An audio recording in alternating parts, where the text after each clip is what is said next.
டெஹல்கா ஆசிரியர் மீது சக பெண் பத்திரிகையாளர் கூறிய பாலியல் புகார் குறித்து போலீஸ் விசாரணைக்கு கோவா அரசு உத்தரவிட்டுள்ளது.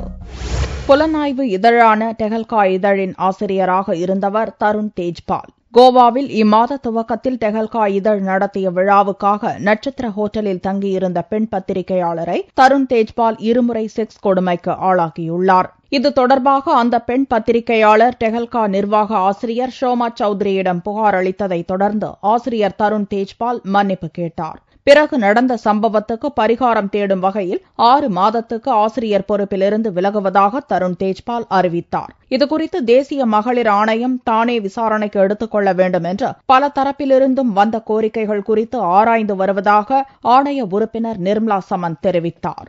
NCW इस चीज को काफी सीरियस मानती है और हमारा ये कहना है कि अपने आप ही गुनाह करना और अपने आप को सजा देना ये हमने कभी सुना नहीं था. अगर गुनाह है तो कानून की नज़रों में गुनाह है और गुनाह अगर है तो उसकी सज़ा कानूनन होनी चाहिए. और इसमें क्या सच्चाई है, रियली ऐसे हुआ है, हमको कंप्लेनेंट जो है उनसे पूछना पड़ेगा. एडिटर जो है उन्होंने क्या लेटर सबको ये किया है वो हम लोग स्टडी कर रहे हैं. स्टडी करने के बाद विल टेक डिसीजन कि किस तरह से इसको प्रोसीजर को फॉलो करना चाहिए. लेकिन हमने इशू को टेकअप किया है.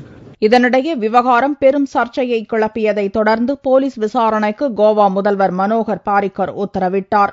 கோவா போலீசார் விசாரணையை துவக்கியுள்ளனர். சம்பவம் நடந்த ஹோட்டல் நிர்வாகத்திடம் CCTV காட்சிகளை அளிக்கும்படி போலீசார் கேட்டுள்ளனர். முதல்கட்ட விசாரணையில் தருண் தேஜ்பால் மீதான பாலியல் குற்றச்சாட்டு உறுதியானால் கோவா போலீசார் வழக்கு பதிவு செய்வர் என்றும் மனோகர் பாரிக்கர் தெரிவித்துள்ளார்.